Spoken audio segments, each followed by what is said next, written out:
Eu acho que a gente acabou encontrando uma das principais causas que levam o povo japonês a se endividar e ter esses problemas com dívida pública, porque cerca de 47% do custo que o governo tem, usando a arrecadação que eles têm, vai para parte da saúde e aposentadoria. 47%, dou ênfase nisso aí.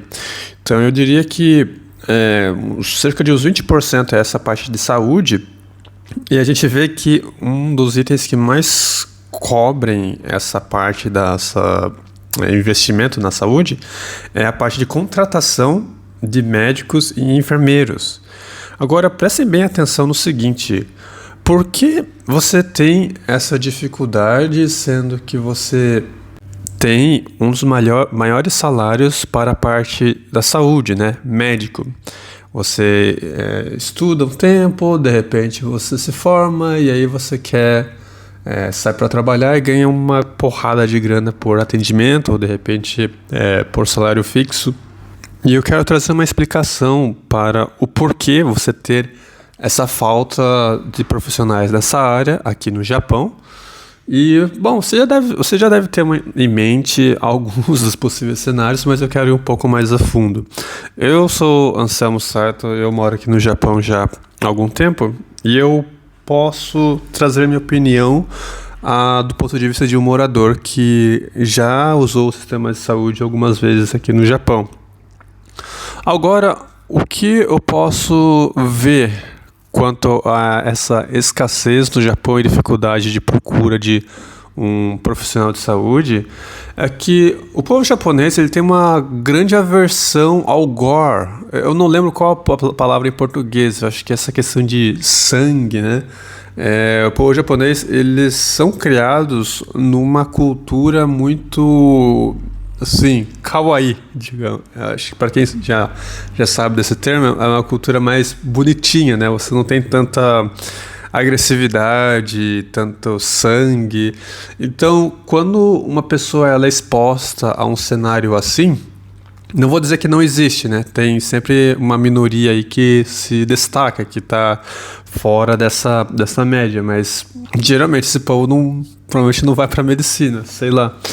Mas você tem uma galera aí que não é chegada nesse tipo de coisa, né? Grande parte da população japonesa, que eu pude perceber, eles não são muito fã desse tipo de coisa.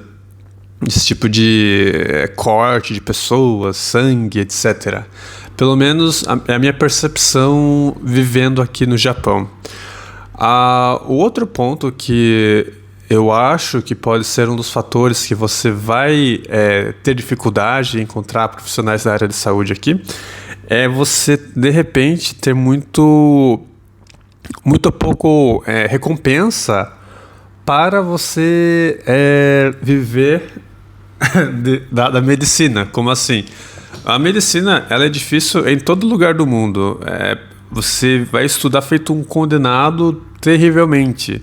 E no país de primeiro mundo, geralmente, como um atendente de McDonald's, você já consegue viver razoavelmente bem.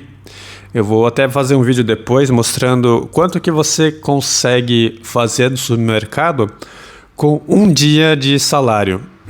Então, o cidadão do primeiro mundo, ele não passa dificuldades no seu primeiro emprego, né? Primeiro emprego que ele pega, ele consegue ter todo o básico que ele precisa para o seu dia a dia, para a sua sobrevivência, logo no primeiro emprego. É claro, ele não vai conseguir luxar, ele não vai conseguir, de repente, ir para uns hotéis mais requintados, não vai conseguir viajar para fora. Mas viver gostosinho, sabe? De você comprar o básico para sua casa, ter comida. Pagar o aluguel é meio difícil, então é uma das reclamações que o povo faz aqui. Mas conseguir viver bem, sim, sobreviver, né? Tendo o mínimo, você consegue. E é um mínimo gostoso de você ter segurança e tal, e vez ou outra você dá um presentinho para você mesmo, né? De repente você consegue comprar algo um pouco mais caro, e aqui eu digo dentro de 1, 2 anos, mas Quando você pensa no fator de incentivo para você ganhar mais, você não tem um incentivo para você ganhar mais no país onde você já conseguir muitas coisas com o mínimo, né? Aí, por que você vai literalmente se matar ainda mais no estudo, né?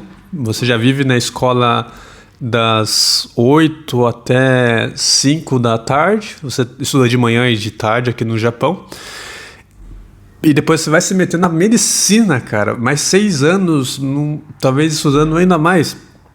Não tem muito incentivo para isso, né? Sendo que uma vez que você vai e é formado, consegue sobreviver nessa etapa, você ganha um salário gigantesco, mas o governo ele leva 50% desse seu salário.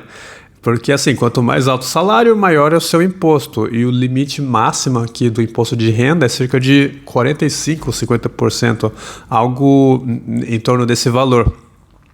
Então, o japonês, ele olha para isso e pensa: cara, eu não vou cair nessa armadilha de merda. Eu vou pegar um emprego que ele é meio termo, né? Eu consigo uma faculdade onde eu não vou me ralar tanto, porque assim, dependendo do que eu escolher, eu vou me fuder. Pego um emprego que não vai ser nível de primeiro emprego, né? Eu não vou ganhar tão pouco, mas eu vou conseguir fazer minhas viagenzinhas, vou conseguir luxar um pouquinho e também vou conseguir ter o meu básico aqui para eu sobreviver, sem eu ter que ralar feito um caralho louco, literalmente desesperado por grana. E a galera geralmente pega essas opções. Aí medicina mesmo, você vai ter só, assim, uma minoria para querer esse tipo de coisa. Agora, o terceiro ponto, né, que eu acho que vai ser o último ponto que eu vou discutir aqui, é a questão da personalidade de quem trata pessoas dentro da medicina. O profissional médico, você precisa de ter uma personalidade que dê match, né, com a atividade do médico. Como assim? É uma pessoa que vai estar conversando com a população, vai ter contato com a pessoa, você tem toda... não é mais o perfil médico de só faz a parte técnica e pronta. É o médico que, hoje em dia, ele precisa ter um perfil de consultor também, né? Ele precisa saber explicar o que a pessoa tem, usar uma linguagem mais do povão, falar o que a pessoa tem, sugerir procedimentos para a pessoa se cuidar, ter uma empatia de se colocar no lugar do outro. Eu acho que isso que é o mais difícil, né? O japonês, ele passa uma eternidade estudando, só no cubículo dele, aprendendo 1001 coisas, e aí depois ele é jogado nessa área que ele precisa interagir com outra pessoa. Aí o japonês, ele fala: não, de novo, eu não vou me expor a essa situação de merda, né? Porque quem fica um longo tempo sem se socializar, sem ter o incômodo de ter pessoas ao redor, ele acaba vendo essa nova atividade, né, de se socializar, como uma atividade de merda. Então ele meio que cai fora disso e não quer, de repente, ser empático. Ele não está com o mínimo interesse de cuidar de outra pessoa. Aí você tem essa sociedade japonesa que ela meio que mata a empatia, que eu acho que é um dos principais valores de um médico. Ele precisa ter a capacidade e o tato de saber que ele está lidando com um ser humano ali, né? E aqui é meio que difícil você ter uma pessoa com esse tipo de atributo. Principalmente porque, comparando aqui com cultura brasileira, onde você tem a prática do cristianismo e valores humanos, e por isso você tem maior presença de médicos por aí, aqui no Japão eles são meio que ou sem religião ou politeístas. Então você não tem a palavra empatia tão forte quanto as pessoas que utilizam o cristianismo. E infelizmente você tem essa queda bruta de médicos do Japão, levando a esses gastos exorbitantes. Então, me diga o que vocês acharam sobre isso nos comentários. Siga para mais notícias do Japão e considere se inscrever no canal para dar aquela força. Deem um joinha e até o próximo vídeo.